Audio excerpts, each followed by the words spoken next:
अग्निपथ या कह लीजिए टूर ऑफ ड्यूटी भारत सरकार द्वारा लाई गई एक नई मिलिट्री स्कीम है, जिसके अनाउंसमेंट के बाद देश भर में वायलेंट प्रोटेस्ट देखे गए।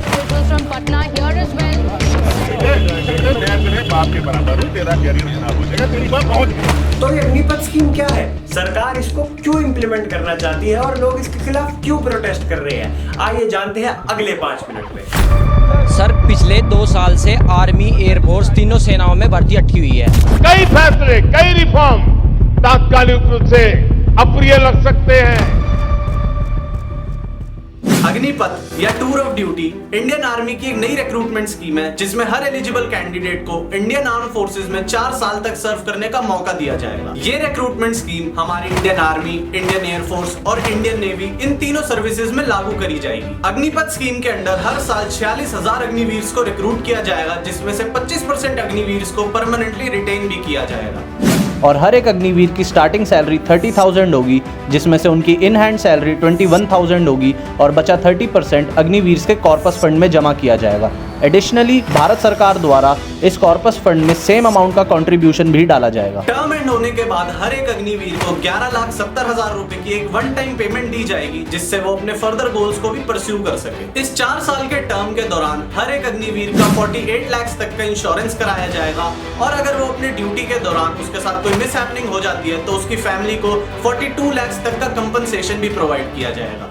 अब आप सोच रहे हो कि इतने इंसेंटिव मिलने के बाद भी प्रोटेस्ट क्यों हो रहे हैं, प्रोटेस्ट छोड़िए, इतने वायलेंट प्रोटेस्ट क्यों हो रहे हैं। So let me explain. Army में जाने के 2 लेवल होते हैं, या तो ऑफिसर लेवल या जवान लेवल। ये स्कीम ऑफिसर लेवल के लिए नहीं है, इसको अभी छोड़ देते हैं। बहुत से लोगों में ये कंफ्यूजन है कि जो आर्मी की रिक्रूटमेंट स्कीम चल रही थी वो तो चलती रहेगी, साथ में अग्निपथ स्कीम भी आ गई है। देखिए, ऐसा नहीं है। जो जवान पहले 14 साल के लिए आर्मी में रिक्रूट किया जाता था, उसको कट डाउन करके सिर्फ 4 साल कर दिया गया है अग्निपथ स्कीम के अंडर, जिसमें से सिर्फ 25% जवान ऐसे हैं जो परमानेंटली रिटेन किए जाएंगे और 75% जवानों को 11,70,000 की वन टाइम पेमेंट देके हटा दिया जाएगा।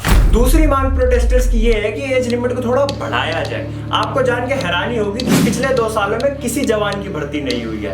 सरकार से पूछो तो वो कहते हैं कोविड की वजह से सब रुका हुआ है। अच्छा, मतलब आपकी रैलियां कोविड की वजह से नहीं रुक सकती, घर घर जाके वोट मांगना कोविड की वजह से नहीं रुक सकता, लेकिन जवान की भर्ती कोविड की वजह से रुक सकती है। इसी चीज को कंसीडर करते हुए सरकार ने 2 साल की एक्सटेंशन दे दी है और एज लिमिट को 17 से 21 की जगह 17 से 23 कर दिया गया है अग्निपथ के पहले बैच के लिए। जहां अभी तक हर सोल्जर के पास एक जॉब सिक्योरिटी होती थी, जिसके साथ साथ उसको अपने और अपने फैमिली मेंबर्स के लिए हेल्थ केयर बेनिफिट्स भी मिलते थे, वहीं इस अग्निपथ स्कीम के अंडर वो सब खत्म हो जाएगा। सिर्फ 25% अग्निवीर जिनको परमानेंटली रिटेन किया जाएगा, वो ही इस पेंशन और हेल्थ केयर बेनिफिट्स के लिए एलिजिबल होंगे।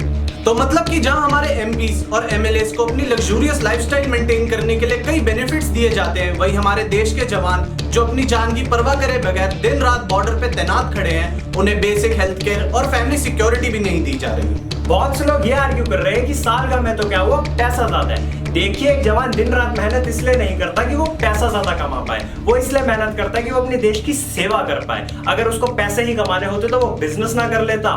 एक जवान के पेट्रियोटिज्म को मॉनेटरी वैल्यू में तोलना सही नहीं है। देश भर में वायलेंट प्रोटेस्ट होने के बाद हमारे लेफ्टिनेंट जनरल पुरी जी का कहना है कि जो भी लोग वायलेंट प्रोटेस्ट में शामिल थे उनका आर्मी में दाखिला नहीं होगा, जो कि पूरी तरीके से एक सही डिसीजन है। क्योंकि कोई आदमी अगर अपने देश से प्यार करता है और देश के लिए सर्व करना चाहता है तो वो अपने देश को कभी हार्म नहीं पहुंचाएगा, वहां की पब्लिक प्रॉपर्टी को कभी आग नहीं लगाएगा। हर एक अग्निवीर को 6 महीने की ट्रेनिंग से गुजरना होगा, जिसके बाद उसको बैटलफील्ड पे एम्प्लॉय करा जाएगा। लेकिन कई सर्विसिंग और रिटायर्ड ऑफिसर्स के द्वारा इस 6 महीने के ट्रेनिंग प्रोग्राम को अनसैटिस्फैक्टरी और इनएडिक्वेट बताया जा रहा है। हमारे military analyst retired general Amritpal Singh ji का भी यही कहना है कि एक 6 महीने की ट्रेनिंग से गुजरा हुआ अग्निवीर अपने उस बटालियन के लिए बर्डन साबित हो सकता है, जिन्होंने एक्सटेंसिव ट्रेनिंग ली है और हाई ऑल्टीट्यूड जैसे इलाकों में अपना एक्सपीरियंस हासिल करा है।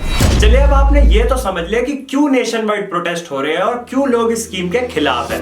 अब जानते हैं कि सरकार ये स्कीम क्यों लाई है। पेंशन पे आउट। इस स्कीम को लाने का एक मेजर रीजन है हमारे पेंशन बर्डन को रिड्यूस करने का। हमारे डिफेंस बजट का ऑलमोस्ट 23% सिर्फ हमारे एक्स सर्विसमैन को पेंशन देने में ही खर्च हो जाता है। डिफेंस इक्विपमेंट्स, जो पैसा सरकार यहाँ मैन पावर कम करके बचा रही है उसे डिफेंस इक्विपमेंट्स में इन्वेस्ट किया जाएगा एक मॉडर्नाइज्ड आर्मी बनाने के लिए।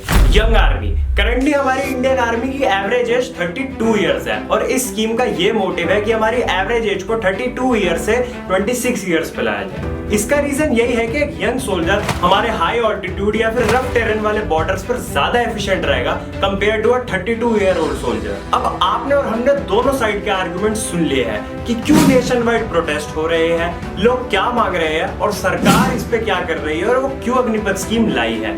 अब आप बताइए आपका क्या ओपिनियन है। Meet you in the next video. Till then, Jai Hind, जय भारत। अब बहुत बेटे चुप चाप, क्या घंटे का इंसाफ, देश कैसे होगा साफ, इनके नियत में है दाग, सिर्फ करते रहे ये बात, अलग शक्ल वही जात, वोट मिल